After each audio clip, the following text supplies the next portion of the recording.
आंख पे चढ़ेगा जाला, नाक से बहेगा नाला, लाठी से पड़ेगा पाला, जरा जिंदगानी में खड़े खड़े वस्त्रों में करोगे मनमूत्र त्याग, पड़े पड़े थूकते रहोगे पीक दानी में, और भक्ति क्या करोगे खाक, शक्ति न रहेगी जब ओम ओम कहने की तुम्हारी मंद वाणी में। इसीलिए आठों योग योग कर और विषयों से वियोग कर ले भजन भक्त भगवान का जवानी में। ऋण भक्ति और दान भी व्यक्ति जवानी में कर पाता है।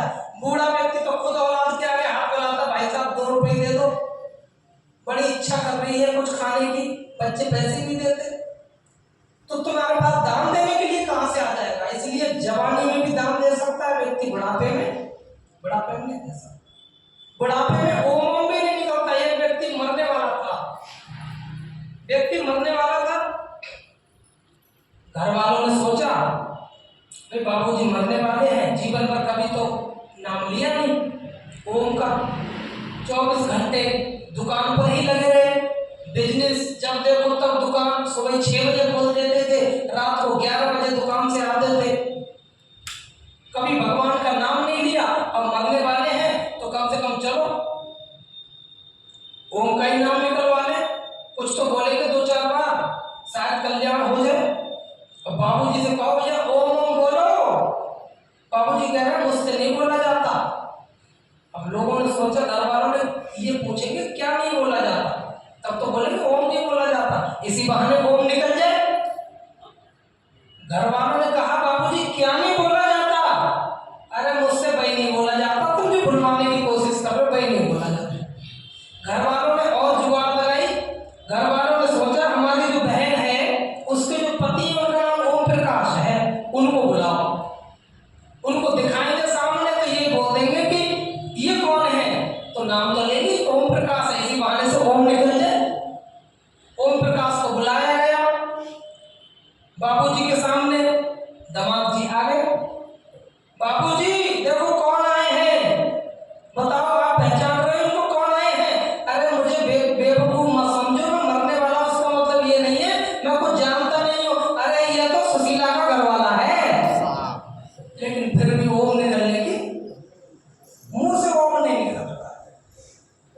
ये व्यंग करते हुए किसी ने कहा है, व्यंग के रूप में शुरू से जब ओम ओम व्यक्ति नहीं बोलता, किसी भी कहने का मतलब है जब शुरू से व्यक्ति अभ्यास नहीं करता है तो फिर बाद में भी कुछ होने वाला नहीं है। इसीलिए गप्पों को छोड़ करके कम से कम भगवान के विषय में कुछ चर्चा तो कर ली जाए। छोटे से बच्चे से अगर सवाल हल नहीं होगा तो 50 से पूछता है, माँ से पूछेगा, बाबू से पूछेगा, पड़ोस से पूछेगा, अपने रिश्तेदार में पूछेगा, लेकिन हमें अगर ईश्वर की जानकारी नहीं है तो हम किसी से नहीं पूछते।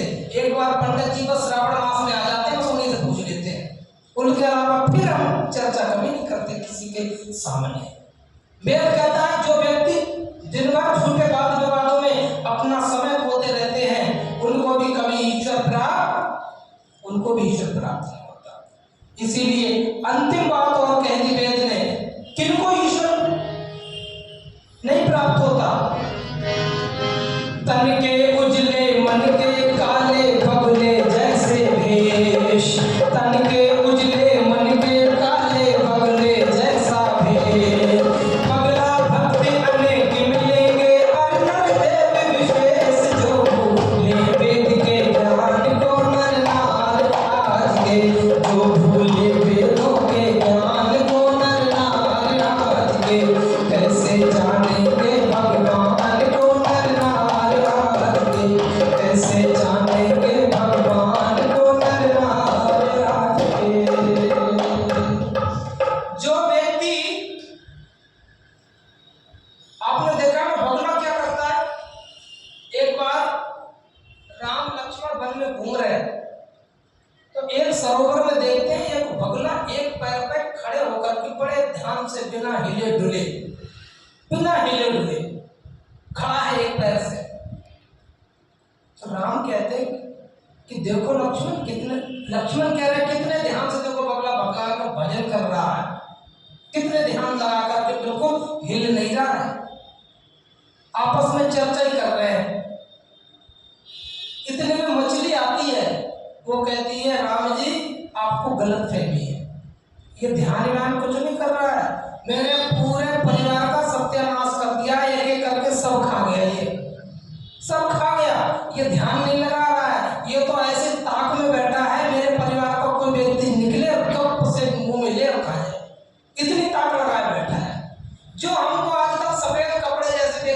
देते हैं, कोई तिलक लगा के घूम रहा है, कोई धोती पहन के घूम रहा है, कोई गले में कंठी माला लेकर के घूम रहा है। सोचते हैं कितना भारी भक्त होगा, सुबह से शाम तक घंटा बजा रहा है, लेकिन भगवान से उसका लेना देना। तन के उजले मन के काले, वेद कहता है मनसा वाचा कर्मणा। जिस व्यक्ति के मन में जैसी बातें आती हैं वैसे ही व्यक्ति को बोलना चाहिए और वही बातें व्यक्ति को हाथ से करनी चाहिए। जो व्यक्ति ऐसा होता है, आप विचार करके देखना कितने लोगों के जीवन में ऐसी बातें हैं, जैसा मन से सोचते हैं वैसा ही बोलते हैं और वैसा ही करते हैं। आप विचार करके देखना, जिस दिन व्यक्ति के अंदर इतनी बातें आ गई, जो व्यक्ति जैसा सोचता है वैसा ही बोलता है वैसा ही करता है, उस दिन उसको भगवान का महसूस होना प्रारंभ हो जाएगा। लेकिन आपको धरती पे ढूंढने से 1% भी व्यक्ति ऐसे नहीं मिलेंगे, जैसा मन में सोचते हैं वैसे वाणी से बोलते हो और वैसे ही वो करते हो। और हम बात करते हैं कि साहब ईश्वर का ध्यान नहीं होता, ईश्वर की जानकारी नहीं है हमको, ईश्वर का आभास हमको नहीं होता, तो हमको तन मन और वाणी एक जैसी करनी पड़ेगी।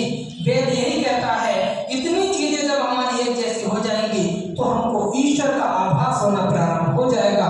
सभी लोगों ने मेरी बातों को बड़े ध्यानपूर्वक सुना है, समय पूरा हो चला है सभी लोगों का।